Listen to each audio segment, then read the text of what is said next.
राम राम जय राजा राम, राम राम जय सीता राम, राम राम जय राजा राम, राम राम जय सीता राम, राम राम जय राम। सज्जनों नमस्कार, भक्ति उदय चैनल में आपका हार्दिक अभिनंदन है। आज मैं आप लोगों के लिए अपने चैनल के माध्यम से वो कथा लाया हूँ जिससे आपको पता चलेगा कि किस प्रकार भगवान कृष्ण ने अर्जुन का गर्व तोड़ा। एक बार अर्जुन को अहंकार हो गया कि मैं भगवान का सर्वश्रेष्ठ भक्त हूँ।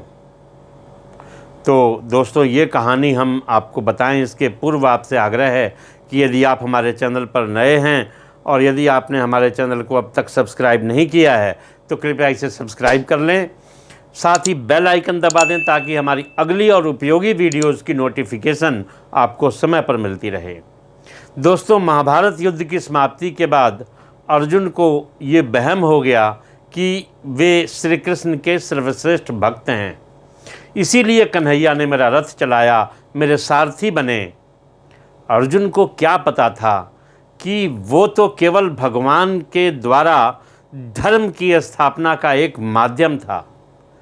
फिर भगवान ने उनका गर्व तोड़ने के लिए उन्हें एक परीक्षा का गवाह बनाने के लिए अपने साथ लेकर गए। श्री कृष्ण ने अर्जुन के साथ जोगियों का वेश बनाया और जंगल से एक शेर को पकड़ लिया और पहुंच गए भगवान विष्णु के परम भक्त राजा मोरध्वज के द्वार पर। राजा मोरध्वज बड़े ही दानी और आओ भगत करने वाले थे। अपने दर पे आए किसी को भी वो खाली हाथ और बिना भोजन कराए जाने नहीं देते थे। दो साधु एक सिंह के साथ दरवाजे पर आए हैं, ये जानकर राजा नंगे पांव दौड़ते हुए द्वार पर आए और दोनों साधुओं को नतमस्तक होकर आतिथ्य स्वीकार करने के लिए कहा। भगवान कृष्ण ने मोरध्वज से कहा, हम मेजबानी तभी स्वीकार करेंगे जब राजा उनकी शर्त माने। राजा ने जोश में आकर कहा, आप जो भी कहेंगे मैं तैयार हूँ। भगवान कृष्ण ने कहा, हम तो ब्राह्मण हैं, कुछ भी खिला देना, पर ये सिंह जो है ये नरभक्षी है। तुम अगर अपने इकलौते बेटे को अपने हाथों से मारकर इसे खिला सको तभी तुम्हारा आतिथ्य हम स्वीकार करेंगे। भगवान की शर्त सुनकर मोरध्वज के होश उड़ गए। फिर भी राजा अपने आतिथ्य धर्म को छोड़ना नहीं चाहता था। उसने भगवान से कहा, प्रभु मुझे मंजूर है, लेकिन एक बार मैं अपनी पत्नी से पूछ लूँ, क्योंकि पुत्र पर केवल मेरा अधिकार नहीं है, पुत्र तो मेरी पत्नी का भी है। भगवान से आज्ञा पाकर राजा महल में गया तो राजा का उतरा हुआ मुंह देखकर पतिव्रता रानी ने राजा से कारण पूछा। राजा मोरध्वज ने सारा हाल बताया तो रानी की आंखों से आंसू बह निकले। फिर भी वो रानी अभिमान से राजा से बोली, आपकी आन पर मैं अपने सैकड़ों पुत्र कुर्बान कर सकती हूँ, आप साधुओं को आदरपूर्वक अंदर ले आइए। अर्जुन ने भगवान से पूछा, माधव ये क्या माजरा है और आपने ये क्या मांग लिया? भगवान कृष्ण बोले, अर्जुन तुम देखते जाओ और चुपचाप रहो। राजा तीनों को अंदर लेकर आए और भोजन की तैयारी शुरू की। भगवान को 56 भोग परोसा गया, लेकिन अर्जुन के गले से उतर नहीं रहा था। राजा ने स्वयं जाकर पुत्र को तैयार किया। पुत्र भी 3 साल का था। नाम था रतन कंवर। वो भी माता पिता का भक्त था। उसने भी हंसते हंसते अपने प्राण दे दिए, लेकिन उफ तक नहीं की। राजा रानी ने अपने हाथों में आरी लेकर पुत्र के 2 टुकड़े किए और सिंह को परोस दिया।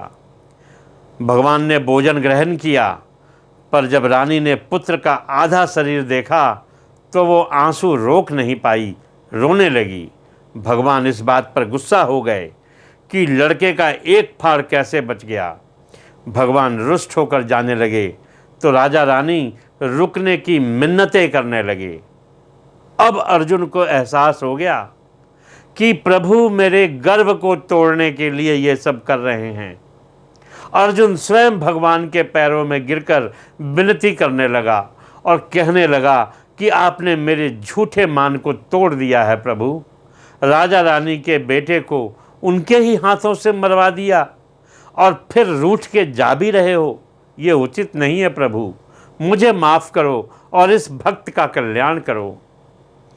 तब कृष्ण ने अर्जुन का घमंड टूटा जानकर रानी से कहा कि वो अपने पुत्र को आवाज़ दे।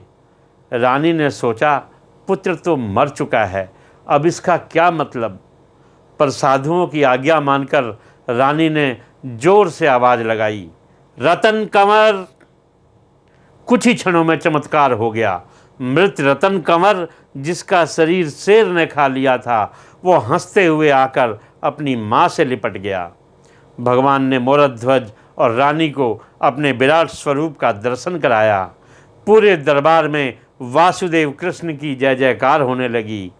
भगवान के दर्शन पाकर अपनी भक्ति सार्थक जानकर मोरध्वज की आंखें भर आई और वह बुरी तरह बिलखने लगा। भगवान ने वरदान मांगने को कहा तो राजा रानी दोनों ने कहा कि भगवान एक ही वर दो कि अपने भक्त की ऐसी कठोर परीक्षा न लेना जैसी आपने हमारी ली है।